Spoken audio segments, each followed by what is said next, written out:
28일 주일 아침입니다. 말씀의 자리를 사모하시는 주일 되시길 바랍니다. 찬송가 342장 함께 찬양하시겠습니다.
오늘 하나님께서 우리에게 주신 말씀은 열왕기상 11장 1절에서 13절까지의 말씀입니다. 솔로몬 왕이 바로의 딸 외에 이방의 많은 여인을 사랑하였으니 곧 모압과 암몬과 에돔과 시돈과 헷 여인이라. 여호와께서 일찍이 이 여러 백성에 대하여 이스라엘 자손에게 말씀하시기를 너희는 그들과 서로 통혼하지 말며 그들도 너희와 서로 통혼하게 하지 말라. 그들이 반드시 너희의 마음을 돌려 그들의 신들을 따르게 하리라 하셨으나 솔로몬이 그들을 사랑하였더라. 왕은 후궁이 700명이요 첩이 300명이라. 그의 여인들이 왕의 마음을 돌아서게 하였더라. 솔로몬의 나이가 많을 때에 그의 여인들이 그의 마음을 돌려 다른 신들을 따르게 하였으므로 왕의 마음이 그의 아버지 다윗의 마음과 같지 아니하여 그의 하나님 여호와 앞에 온전하지 못하였으니 이는 시돈 사람의 여신 아스다롯을 따르고 암몬 사람의 가증한 밀곰을 따름이라.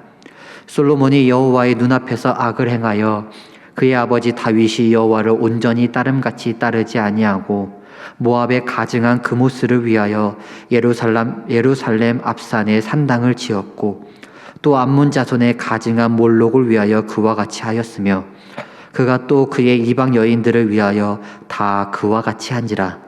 그들이 자기의 신들에게 분향하며 제사하였더라. 솔로몬이 마음을 돌려 이스라엘의 하나님 여호와를 떠나므로 여호와께서 그에게 진노하시니라. 여호와께서 일찍이 2번이나 그에게 나타나시고 이 일에 대하여 명령하사 다른 신들을 따르지 말라 하셨으나 그가 여호와의 명령을 지키지 아니하였으므로 여호와께서 솔로몬에게 말씀하시되 내게 이러한 일이 있었고 또 내가 내 언약과 내가 내게 명령한 법도를 지키지 아니하였으니 내가 반드시 이 나라를 내게서 빼앗아 내 신하에게 주리라. 그러나 내 아버지 다윗을 위하여 내 세대는 이 일을 행하지 아니하고 내 아들의 손에서 빼앗으려니와 오직 내가 이 나라를 다 빼앗지 아니하고 내 종 다윗과 내가 택한 예루살렘을 위하여 한 지파를 내 아들에게 주리라 하셨더라. 아멘. 어제는 이 솔로몬의 말도 안 되는 재산에 대해서 우리가 함께 나누었습니다. 솔로몬의 말도 안 되는 부귀영화를 함께 나누었는데 우리가 그 부귀영화가 단순히 축복만은 아니라고 했습니다. 그런데 오늘 말씀은 그 부귀영화가 다 무너지게 된 것, 무너진 이유를 하나님께서 말씀해 주고 계십니다. 솔로몬이 하나님께 받은 나라를 지혜로 계속 부유하게 꾸려나갔지만 키워가면 키워갈수록 그에 따른 위험도 따라왔습니다. 어느 나라든 어떤 사회든 간에 커지면 커질수록 많은 집중의 대상이 되고 많은 공격의 대상이 된다는 사실이 있습니다. 더 커지는 이스라엘을 견제하고 더 커지는 이스라엘을 막기 위한 위험도 역시 있었습니다. 이스라엘이 표적이 되기에도 역시 마찬가지였습니다. 다만 그곳은 많은 위험과 표적이 도사리고 있었지만 솔로몬의 힘이 아닌 하나님의 힘이 그곳에 함께했기 때문에 그 어느 것도 넘볼 수 없는 이스라엘이었습니다. 그러나 어제 말씀을 나눈 것처럼 솔로몬이 내 것, 나의 것, 내가 지켜야 하는 것으로 생각하면서 병거와 마병을 늘리는 모습을 통해 이건 나의 나라야. 이건 나의 힘으로 세운 거고 내가 지켜야 한다라는 모습을 우리는 솔로몬을 통해서 발견했습니다. 그리고 자신의 나라를 자신의 힘으로 지키기 위해 그 당시 왕들이 했던 나라들 간의 정략 결혼이 이루어졌음을 오늘 함께 말씀을 봅니다. 2절 말씀을 통해서 하나님께서는 이스라엘 백성들에게 이미 이방의 여인들과 결혼하지 말라라고 말씀하십니다. 이스라엘은 아직까지도 하나님 외에 다른 것들이 들어오면 그것을 이겨낼 힘이 없었습니다.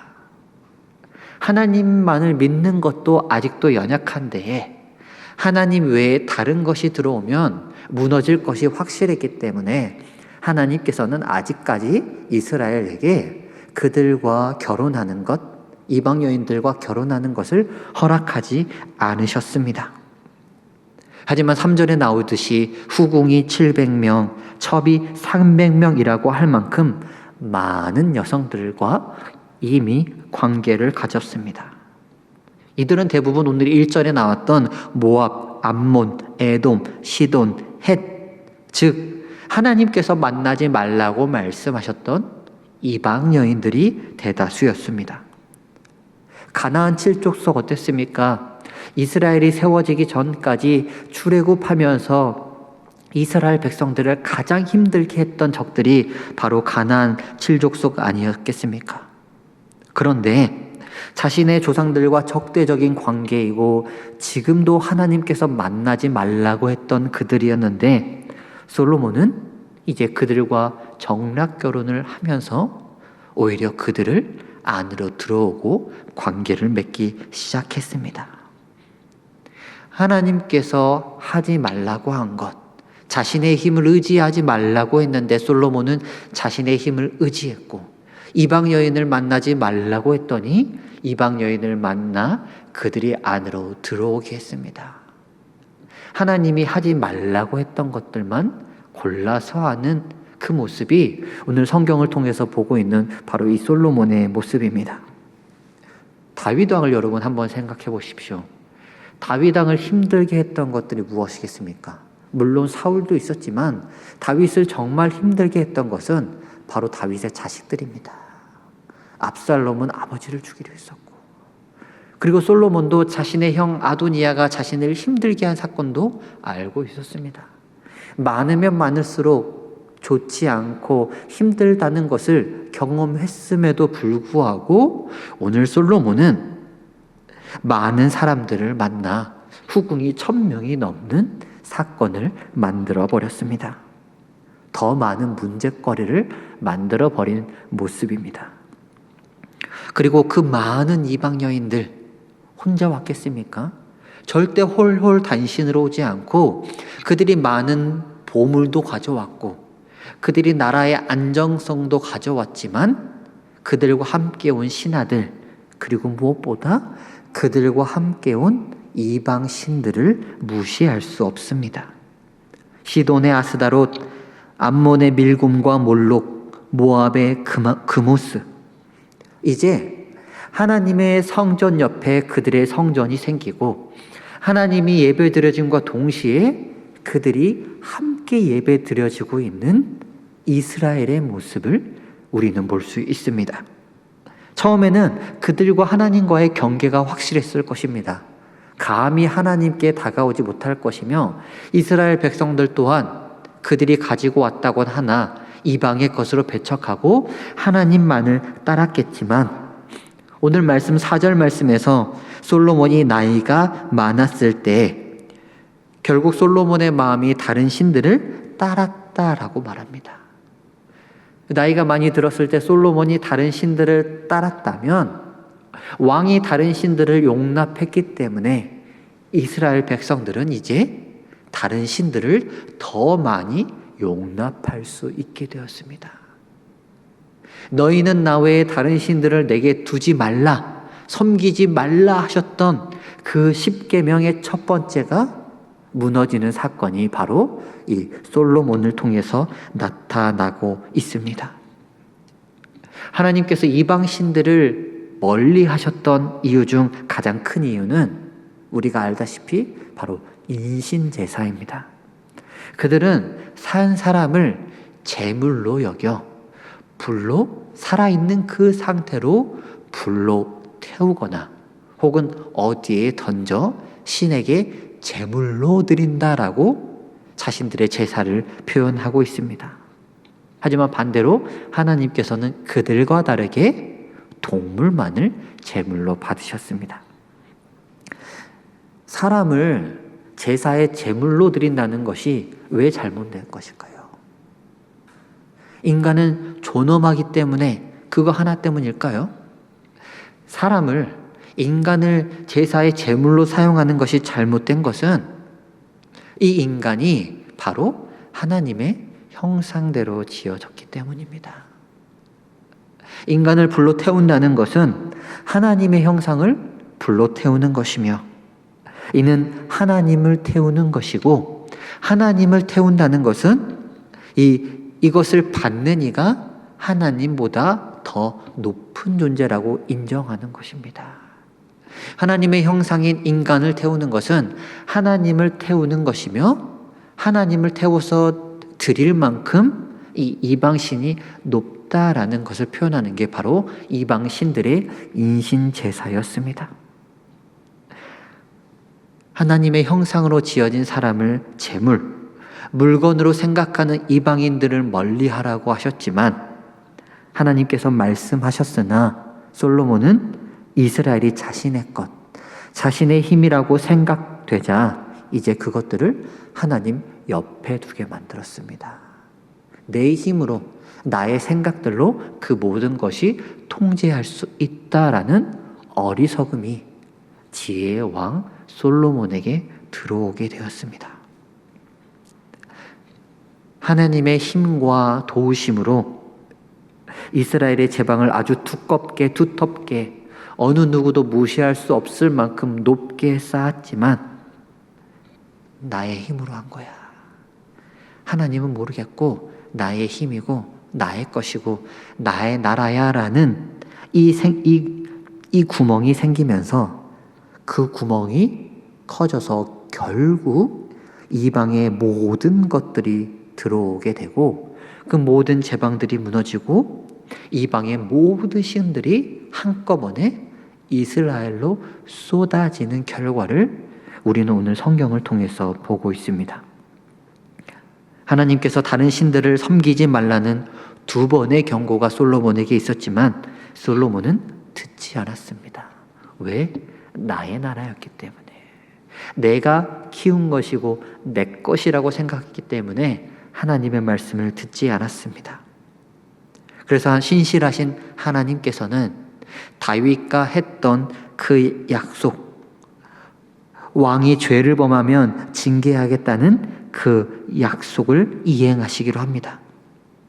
그리고 다윗과 했던 약속 중 하나인 영원한 왕조의 약속 또한 지키기 위해 모든 것을 빼앗지 않고 그 중에 한 지파만을 통해서 그 약속을 이루시겠다 말씀하십니다. 13절 다시 한번 읽어보겠습니다. 오직 내가 이 나라를 다 빼앗지 아니하고 내 종 다윗과 내가 택한 예루살렘을 위하여 한 지파를 내 아들에게 주리라 하셨더라 라고 말씀하십니다. 내 종 다윗과 내가 택한 예루살렘, 즉 솔로몬은 이제 내 종이 아니며 솔로몬과 함께한 이 사람들이 이제 하나님의 이스라엘, 내 이스라엘이 아니다라고 하나님께서 말씀하고 계시는 순간이 바로 오늘 말씀의 순간입니다. 솔로몬은 거대해진 이스라엘, 단단해진 예루살렘의 모습을 보고 높게 쌓인 예루살렘의 모습을 보고 자만했습니다. 어떠한 위험적인 요소, 공격들이 와도 뚫지 못할 것 같았고 공격이 온다 하면 12,000명이나 되는 마병과 병거로 싸우면 이길 수 있을 것이라고 생각했습니다. 맞습니다. 그 당시 솔로몬을 공격할 그 어떤 나라도 그 정도의 힘을 가지고 있지 않았습니다. 흔히 불리는 말로 난공불락의 성이 바로 이 예루살렘 성이었습니다. 허나 아무것도 뚫을 수 없을 것이라고 생각했지만 그것조차 뚫릴 수 있다라는 불안이 솔로몬에게 생기게 되고, 솔로몬이 하나님을 의지했을 때는 이것이 뚫리겠냐, 이렇게 단단하지 않은 것 하나님께서 지키면 가능하다라고 했지만 하나님을 떠나게 되니 이렇게 단단해진 것도 언제든 뚫릴 수 있다라는 생각이 들었습니다. 하나님의 지혜를 구하는 모습이 아닌 오히려 어리석은 모습이 솔로몬에게 나타났고, 그 어리석은 모습이 나타남을 통해서 하나님께서는 내 종 다윗, 내 종 솔로몬이 아닌 내 종 다윗, 나의 이스라엘이 아닌 내가 택한 이스라엘, 내가 택한 예루살렘만을 데리고 가겠다라고 하나님께서 오늘 우리에게 말씀하고 계십니다. 성의 외벽은 튼튼했지만 솔로몬이라는 내벽은 불안했고 그로 인해 결코 탄탄하지 못하고 무너지는 모습, 내가 지켜야 해라는 사소한 틈으로 인해 단단한 모든 것이 무너져 버린 사건이 바로 오늘의 말씀입니다. 위험 요소로 생각되는 것은 아무리 사소한 것이라도 철저히 경계해야 합니다. 아주 작은 틈 때문에 전부 무너질 수 있기 때문입니다. 하나님께서는 우리가 무너질 만한 것들이 무엇임을 잘 아셨기에 처음부터 그것들을 멀리하라, 우리에게 들어오지 못하게 하라, 그것들을 경계하라고 말씀하십니다. 우리도 이 위험 요소를 철저히 경계해야 합니다. 우리에게는 위험 요소, 우리에게 위험 요소, 그리스도인들에게 위험 요소는 영적인 위험 요소라고 할 수 있습니다. 우리의 삶의 상황들 가운데 하나님께서 이미 우리에게 주신 것이 너무나 많기에 오히려 우리가 지키면서 살아가고 있었던 영적인 요소들을 놓쳐버리기 쉽습니다. 너무나 쉽게 기도의 자리를 놓쳐버리고 너무나 쉽게 말씀의 자리, 예배의 자리를 놓쳐버립니다. 처음에는 어머, 해야 하는데, 늦게라도 해야겠다. 처음에는 그렇지만 시간이 지나면 어떻게 되겠습니까? 다음에 하지. 다음 주에 하지. 조금 못 가더라도 목사님 연락 왔지만 좀만 미뤘다가 해야겠다 라고 하면서 점차 영적인 자리, 영적인 요소들을 놓쳐버리게 되고 결국 솔로몬처럼 하나님의 자리를 놓쳐버리게 되는 것입니다. 여러분의 삶이 어떤 영적인 요소를 놓치는지 한번 점검해 보시기 바랍니다. 그리고 놓쳐버리는 영적인 요소가 있다면 그것을 잡기 위해서 노력하시고, 이 영적인 요소를 놓쳐버리게 했던 나의 삶의 모습들 혹은 생활 습관들 혹은 내가 잡고 있는 것들을 놓아버리시기 바랍니다. 만약 우리가 이 영적인 요소를 다시 한번 끌어내지 못한다면, 삶의 요소만을 잡고 있다면 오늘 솔로몬을 끊어내어 버리신 하나님께서 어쩌면 우리도 이제 내 종, 내가 택한이 아닌 사람이 될 수도 있다라는 사실을 우리는 기억해야 합니다. 그리고 오늘 드려지는 예배를 통해 놓치고 있었던 것, 멀어지고 있었던 하나님과의 관계성을 다시 한번 올바르게 바로잡으며 내 종, 내가 택한 너로구나 라고 말씀하실 수 있는 하나님과 만남이 있는 여러분들 되시길 주님의 이름으로 소망합니다. 하나님, 오늘 솔로몬을 통해 하나님의 말씀에 민감하고 영적으로 서기 위해 노력하지 않는다면 언제든 무너질 수 있음을 보여주셔서 감사합니다. 하나님, 말씀을 읽는 시간을 통해 하나님의 말씀에 더욱 민감한 삶을 살아가게 하시고, 기도하는 시간을 통해 하나님의 음성과 움직임에 더욱 민감한 삶을 살아가게 하시옵소서. 세상의 시간들이 결코 하나님과의 시간을 빼앗지 못하게 하시고, 보이는 일시적인 기쁨을 위해 보이지 않는 영원한 즐거움을 놓치지 않는 우리가 되도록 주님께서 시간 간섭하여 주시옵소서. 말씀의 빛에 우리를 비추고 회개를 통해 주님께 나아가는 주일입니다. 세상에 묻은 때가 말씀으로 인해 씻겨나게 하시고, 세상에 홀린 정신이 말씀으로 인해 중심을 잡게 하여 주옵소서. 탕자와 같은 자도 기쁘게 받으시는 아버지의 사랑을 경험하는 오늘 예배가 되도록 주님 친히 임하여 주옵소서. 신실하신 약속의 주인이며 사랑의 주인 되시는 예수님의 이름으로 기도드립니다. 아멘. 하늘에 계신 우리 아버지, 아버지의 이름을 거룩하게 하시며 아버지의 나라가 오게 하시며 아버지의 뜻이 하늘에서와 같이 땅에서도 이루어지게 하소서. 오늘 우리에게 일용할 양식을 주시고 우리가 우리에게 잘못한 사람을 용서하여 준 것 같이 우리 죄를 용서하여 주시고 우리를 시험에 빠지지 않게 하시고 악에서 구하소서. 나라와 권능과 영광이 영원히 아버지의 것입니다. 아멘.